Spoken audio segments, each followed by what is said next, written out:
Hello and good evening. I'm Melissa Idris and you're watching Consider This. This is the show where we want you to consider and then reconsider what you know of the news of the day. The controversial IPCC bill, or the Independent Police Conduct Commission bill, which deals with complaints about police misconduct, was recently passed in Dewan Rakyat with minimal objection from parliamentarians. This despite civil society and opposition parties continuously raising concern over the lack of enforcement power in IPCC to act against errant police officers. So to shed more light on the matter, we have joining us now Datuk Sri M.Ramachelvam. He is the co-chairperson of the Bar Council Task Force on IPCMC and Police Accountability. Datuk Sri Rama, thank you for joining us on the show. I know the push to set up an independent body to address complaints against the police. It has been a long conversation, a long ongoing struggle. I think it's been more than 15 years now since the Royal Commission of Inquiry on the Police gave their recommendations. I do want to start a conversation tonight by perhaps getting into the history of the efforts for more police oversight. Maybe you can help us understand all the different incarnations this bill has gone through. Thank you, Melissa. Very good evening. The IPCMC bill was first mooted by the Royal Commission that was set up by the government. In 2005, the Royal Commission proposed an independent external oversight mechanism called the IPCMC, the Independent Police Complaints and Misconduct Commission. This commission was envisaged to be a commission that was to be independent, that was able to carry out the various tasks that would bring about police accountability in Malaysia. Subsequent to, and one of the important things that this commission did was to also put in a draft bill to that report. This was one of the most important recommendations of the Royal Commission. They made about 124 recommendations, and the government then decided to then proceed with the recommendations made. However, the government faced very strong objections. Then they came out with the Enforcement Authorities Integrity Commission in 2009, the EAIC. That is the commission that has been there from 2009 till date, that looks into not only matters of misconduct and other complaints against the police, but also some 21 government enforcement agencies. They include the Royal Malaysian Police Force, which is about 112,000 plus officers, 3 million members of RELA, the Immigration Department, the JPJ, and so on and so forth. This department carries out its duties by investigating complaints. After complaints are investigated, they make the requisite recommendations to the departments to carry out to carry out their disciplinary duties, so to speak. This commission, if one looks at it, some 80% almost of the complaints pertain to the Royal Malaysian Police Force. So what happens is that this commission investigates, then makes the recommendation. The Royal Malaysian Police Force then again proceeds to investigate further. From what we understand, many of the recommendations made on disciplinary issues pertaining to members of the police force, those recommendations are not carried out. Okay, so Rama, what I'm understanding is that they just recommend and then the police have to enforce or discipline themselves, the police themselves. How, what was it that you would want to see in the IPCC that would address this lack of enforcement? You see, what is the most important thing that is required in the IPCC is to have a truly independent investigating arm. Just to go back a little bit, in 2019, a bill was proposed to Parliament, the IPCMC 2019 bill. It was a bill that had most of the features. There were some shortcomings. It then had amendments proposed in October. The bill was tabled in July. In October, post that proposal for amendments, a parliamentary select committee was formed, which came out with further recommendations and amendments. Then everything stalled, and then we have the 2020 bill. The bill has been, or rather, the commission has been renamed as the Independent Police Conduct Commission. That is okay. I think renaming of the bill is not an issue. In fact, the Parliamentary Select Committee also recommended that the bill be renamed because I think there were some issues about the nomenclature. The misconduct. Yeah, misconduct and complaints and so on and so forth. So they wanted it to be known as the Independent Police Conduct Commission.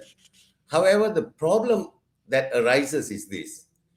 Important elements of that bill, the 2005 bill and the 2019 bill, has been removed. The most important matter that has been removed is the disciplinary powers that is vested or that was vested with the commission as envisaged in 2005 and subsequently in the 2019 bill. Both these bills provided for the IPCMC or the IPCC to investigate and further to then post the investigation to impose the necessary sanctions, from a warning to reduction in rank to to stopping a pay rise and so on until the ultimate sentence of dismissal. However, the IPCC bill has removed the entire disciplinary aspect of the bill. So now we have a bill with powers no better than the EAIC. Okay, so a lot of acronyms there, but I think what you're saying is this current iteration of the bill is really quite toothless. What's the way to go forward now? Can this bill still be improved? And is there even appetite for that?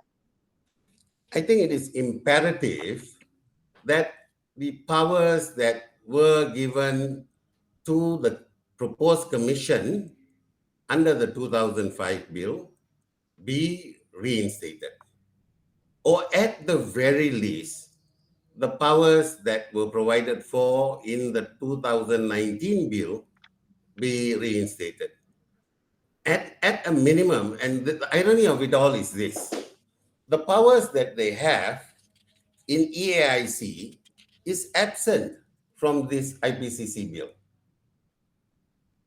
Powers of summoning witnesses, powers of search without warrant and so on and so forth, powers of interception of communication and so on, which the EAIC has, is not provided for. So why is the current IPCC weaker than the EAIC? That is the issue. And that is where civil society, the bar, and everyone else is objecting. You cannot have a new bill which is much, much, much weaker than EAIC. And the EAIC itself is seen as a watered down version of the proposed IPCMC. Right.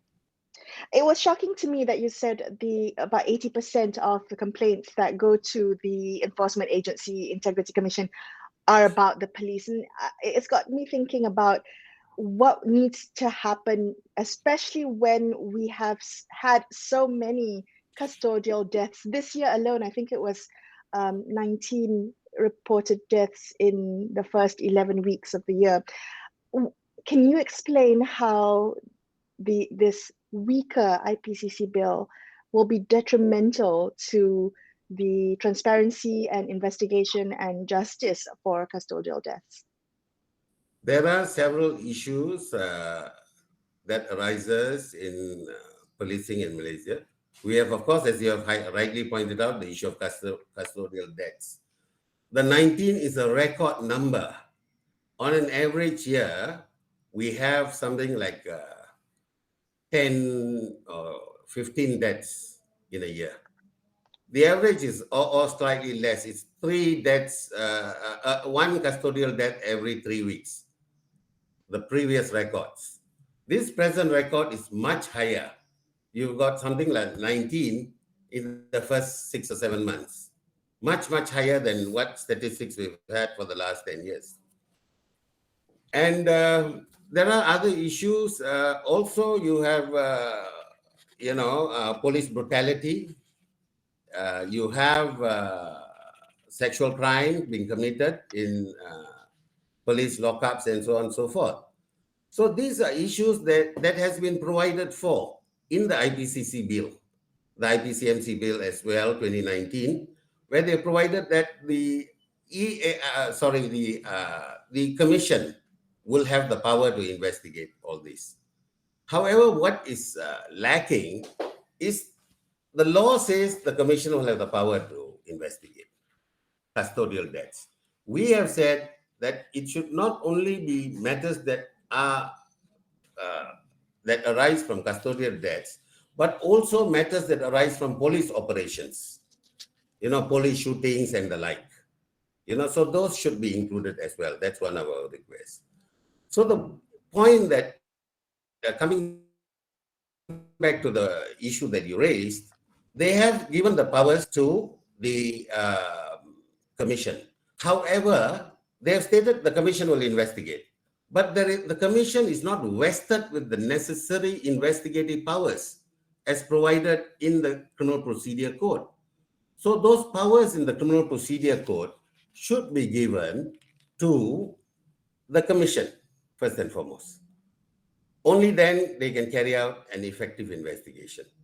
The second point that I would like to make, over and above the powers, they must have a set protocol of how it should be investigated.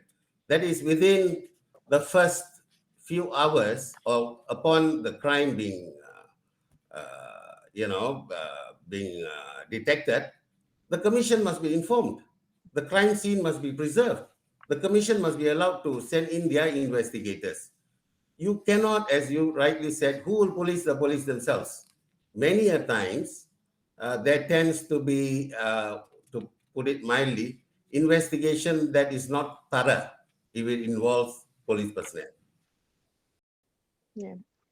Rama, thank you so much for joining us on the show today, highlighting these very, very important issues. Datuk Sri M.Ramachelvam, co-chairperson of the Bar Council Task Force on IPCMC and Police Accountability. We're going to take a quick break here and consider this. We will be back with more. Stay tuned.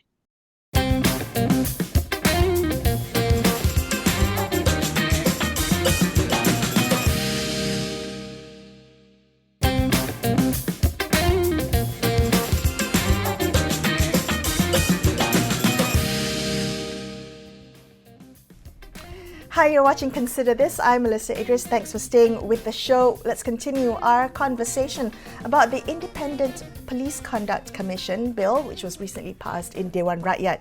Now, this comes amid widespread concern over the IPCC's lack of investigative and disciplinary powers. So what is the push that needs to happen now for there to be more accountability from the police? Joining us now, we have Bryan Cheah. He's a research associate with the Centre to Combat Corruption and Cronyism, also known as C4.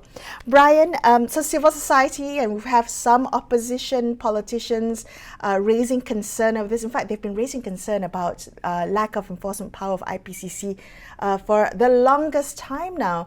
And it was quite surprising to me, particularly, to see this bill passed.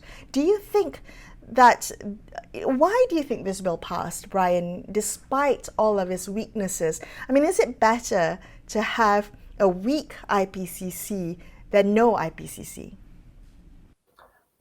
I think that's a difficult question to answer, Melissa, because we can only assume what politicians are thinking, right?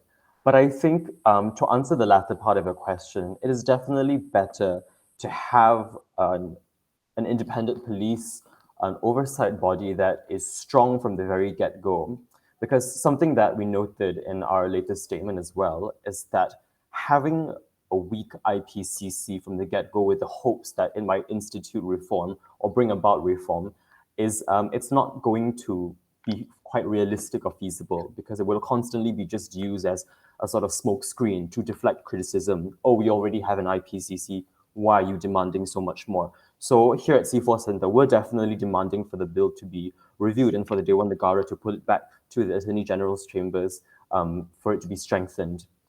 Okay. Well, there was also, I guess part of the comments made, or the minister's comments made at the tabling of this bill, was that this would increase the integrity of the police commission, the police force.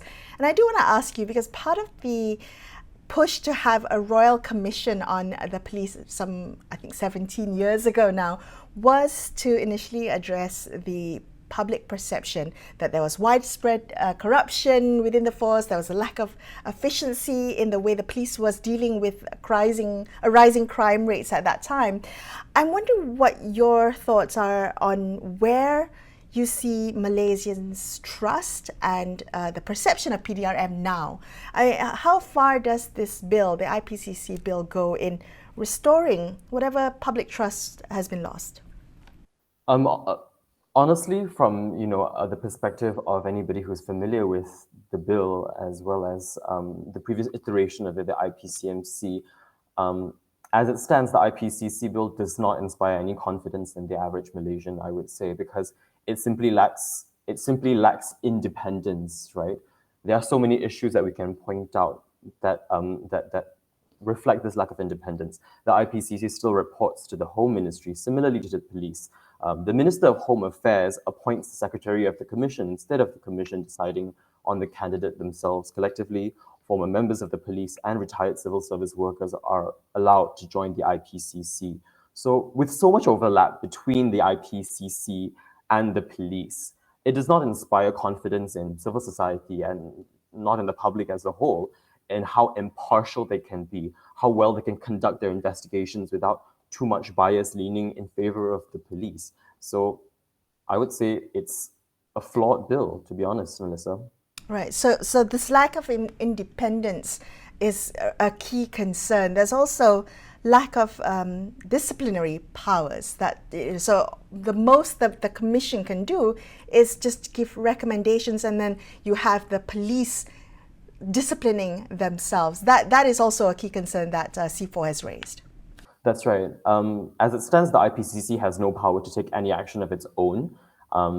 They can do all the investigations that they want, but they can't refer their findings to Parliament or the Attorney General's chambers. It is simply referred back to the Police Force Commission, which is not independent of the police, by the way, which means that really the only disciplinary actions that can take place are the ones that would usually take place within a police setting. There is no prosecution. The worst that could happen is quite possibly just termination of employment. So there is no real, there's very little substantive action taken against those who are found liable of committing offenses. And even if you want to talk about the investigatory powers of this proposed IPCC, this isn't separate, from issues of independence either, because the bill places the power to impose any penalty, if at all, to the Police Force Commission. So the police basically investigate themselves and decide on possible penalties. In your work, Bryan, research and maybe advocacy and speaking to people, is there resistance? Do you find resistance in wanting to reform the police force, in wanting to create more oversight? And I understand that this may not be a problem that's particular to Malaysia. I'm sure every country has issues trying to implement more oversight with their police enforcement. But for Malaysia, what do you think the dynamics are at play here when you, in your line of work, deal or think about police reform? I think with regards to sort of where I'm coming from, which is definitely more of a civil society background. Within the civil society background, of course, there's quite a large thrust to reform for the police, and within the people who are supportive of our work, they feel the same way. Within the general public, I would say there is a certain acceptance that law enforcement has a level of corruption that operates within it, right? And this isn't a claim that's pulled out of nowhere. Former IGP, Inspector General of the Police, Abdul Hamid Badr, has himself said there exists a very deep-seated culture of corruption within the police. But I think, Melissa, if your question refers to how the general public feel about it, there is an acceptance that this is just the way it is. But of course, in line of advocacy, in my line of work, we think that there should be reforms anyway, even if people have accepted that, this may be something of just the reality that we live in. And this is not to say also that there aren't other people on the ground who have been adversely affected, in their day-to-day life because of the corruption within law enforcement. I'm sure they would love to see reforms happening as well. Definitely. Okay, so C4 is urging senators in Dewan Negara to reject this bill. Now that it's passed from Dewan Rakyat going to Dewan Negara, C4 says stop it in its tracks and send this bill back to the Attorney General's chambers for review. What is it that you're hoping will be changed? Because you mentioned at the beginning of our conversation, a strong commission from the get-go, a strong bill is needed from the get-go. What is it that you were hoping will be included or changed in this bill? Oh, so many things, countless issues. Right off the bat, we want to see more independence. As of now, like I said earlier, the IPCC would report directly to the Home Ministry, which the police also report to. So there's no independence right off the bat. Optimally, an independent commission would report to Parliament, of course.